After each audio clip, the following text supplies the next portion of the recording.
Quarantine day number 2. Good morning, sections 2, 4, and 7. Welcome back to my YouTube channel. I am your host, Mr. Eaton, your favorite English teacher. Most likely your last one. Let's get into the Hate You Give, chapter 20. It's a doozy. It's a big one. I will be speeding up the speed of this video in a video creating app thingy. I hope everyone is having a great day. Yesterday I found out I had a kitchen. Today I found out I have a cat. I didn't realize, I don't even know the cat's name. What's your name, little kitty? Aww, she's so cute. I'm gonna name you Poop Face, because you have poop on your face. Yes, you do. Yes, you do. Yes, you do. You got poop on your face. She really does it. She's just really cute. Are you hungry? You have to wait a second. Okay, chapter 20. Here we go. 3 hours. That's how long I was in the grand jury room. Miss Monroe asked me all kinds of questions. What angle was Khalil at when he was shot? Where did he pull his license and registration from? How did Officer Cruz remove him from the car? Did Officer Cruz seem angry? What did he say?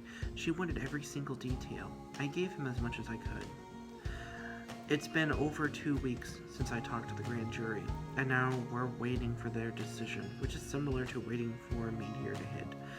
You know it's coming, you're just not exactly sure when and where it'll hit. And there ain't shit you can do in the meantime but keep living. So we're living. The sun is out today, but the rain fell in sheets as soon as we pulled into the parking lot at Williamson. When it rains like that while the sun's out, Nana says the devil is beating his wife. Plus it's Friday the 13th, aka the devil's day according to Nana. She's probably a hold up in the house like it's doomsday. Seven and I dashed out of the car into school. The atrium's busy as usual while people talking to their little cliques or playing around. The school year's almost over, so everybody's goof-off levels are at their highest, and white kids goofing off is a category on its own. I'm sorry, but it is. Yesterday, a sophomore rode down the stairs in the janitor's garbage can. His dumbass got suspended, and he got a concussion. Stupid. I wiggle my toes. The one day I wear Chucks. It decides to rain. They're miraculously dry. You good?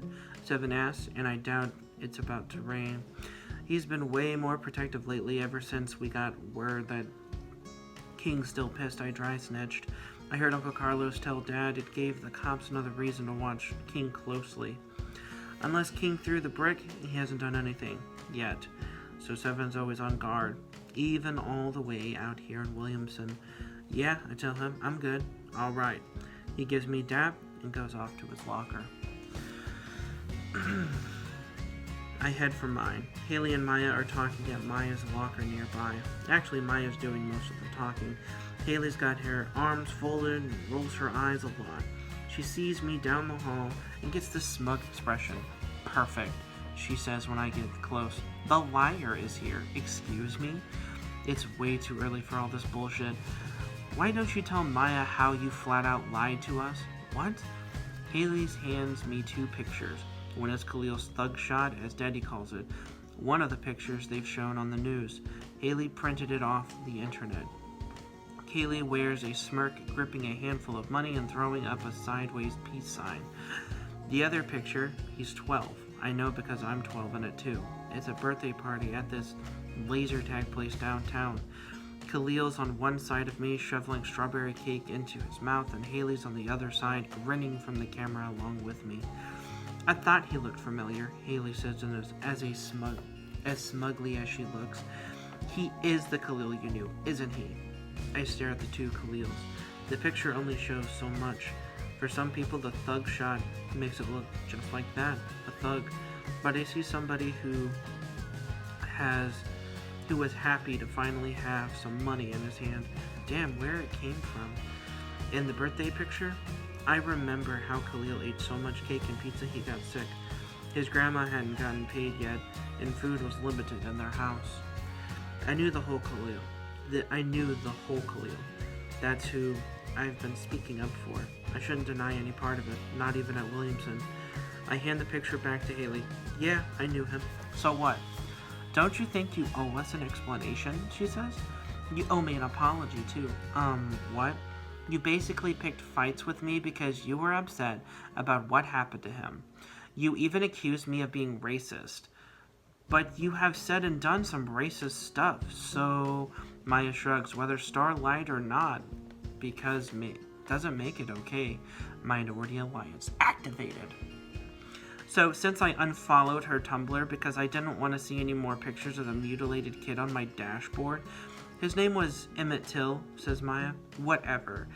So because I didn't want to see that disgusting shit, I'm racist? No, Maya says. What you said about it was racist, and your Thanksgiving joke was definitely racist. Oh my god. You're still upset about that, Haley says. That was so long ago. Doesn't make it okay, I say. And you can't even apologize for it. I'm not apologizing because it was only a joke, she shouts. It doesn't make me a racist, and I'm not letting you guys guilt trip me like this. What's next? You want me to apologize because my ancestors were slave masters or something stupid? Bitch! I take a deep breath. Way too many people are watching. I cannot go angry black girl on her. Your joke was hurtful, I say as calmly as I can. If you give a damn about Maya, you'd apologize, or at least try to see why it hurt her. It's not my fault she can't get over a joke from freaking freshman year. Just like it's not my fault you can't get over what happened to Khalil. So I'm supposed to get over the fact that he was murdered? Yes, get over it. He was probably gonna end up dead anyway. Are you serious, Maya says. He was a drug dealer and a gangbanger, Haley says. Somebody was gonna kill him eventually. Get over it, I repeat. She folds her arms and does that little neck movement. Yeah. Isn't that what I said? The cop probably did everyone a favor. One less drug dealer on the...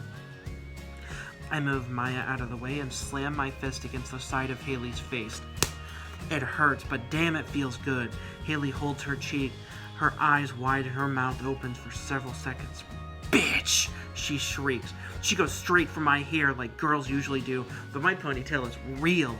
She not pulling it out. I hit Haley with my fist. She slaps and claws me upside my head. I push her off and she hits the floor. Her skirt goes up and her pink drawers are out for everybody to see. Laughter erupts around us. Some people have their phones out. I'm no longer Williamson Star or even Garden Heights Star. I'm pissed.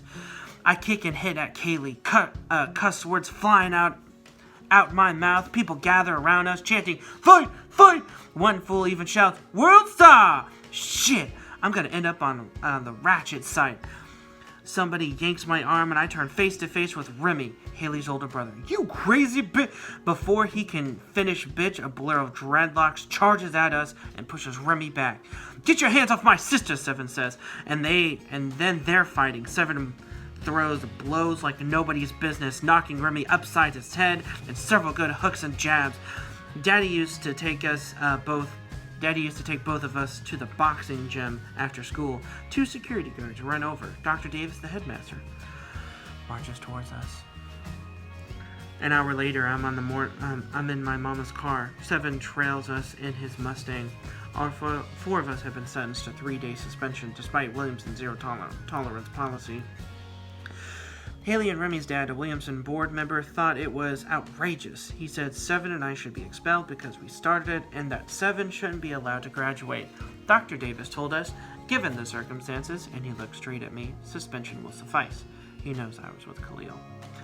This is exactly what they expect you to do, Mama says. 2 kids from Garden Heights acting like you ain't got any sense. They, with a capital T, there's them and then there's us. Sometimes they look at us and don't realize they are us. But she was running her mouth saying Khalil deserved... I don't care if she said she shot him herself. People are gonna say a whole lot, Star. That doesn't mean you hit somebody. You gotta walk away sometimes. You mean walk away and get shot like Khalil did? She sighs. Baby, I understand. No, you don't, I say. Nobody understands. I saw the bullet rip through him. I sat there in the street as he took his last breath. I've had to listen to people try to make sense They're trying to make it seem like that it's okay he was murdered, as if he deserved it. But he didn't deserve to die, and I didn't do anything to deserve saying that shit. WebMD calls it a stage of grief, anger, but I doubt I'll ever get over other stages. This one slices me into millions of pieces. Every time I'm whole and back to normal, something happens to me.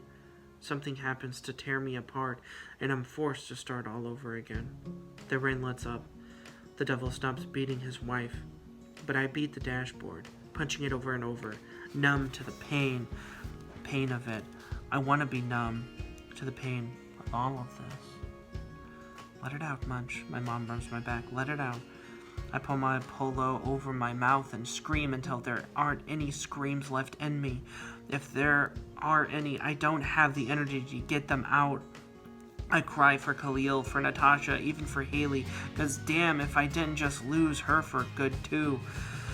When we turn on our street, I'm snot-nosed and wet-eyed, finally numb. A gray pickup and a green Chrysler 300 are parked behind Daddy's truck in the driveway. Mama and Seven have to park in the front of the house. What is this man up to? Mama says. She looks over at me. You feel better? I nod. What other choice do I have? She leans over and kisses my temple. Look it through this, I promise. We get out. I'm 100% sure the cars in the driveway belong to King Lords and Garden Disciples. In Garden Heights, you can't drive a car that's gray or green unless you claim a set.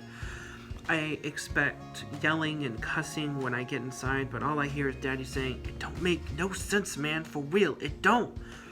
It's standing room only in the kitchen. We can't even get in because some guys are in the doorway.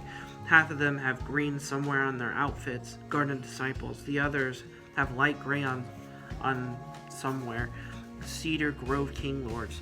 Mr. Rubin's nephew Tim sits beside Daddy at the table. I've never noticed that cursive GD tattoo on his arm.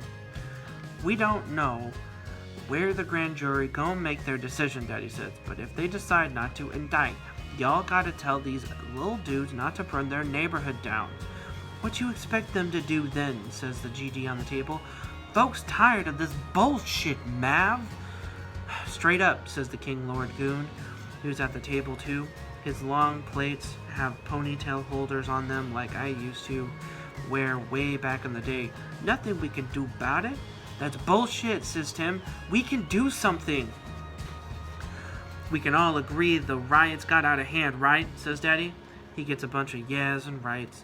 Then we can make sure it doesn't go down like that again. Talk to these kids. Get in their heads. Yeah, they mad. We all mad. But burning down our neighborhood ain't gonna fix anything.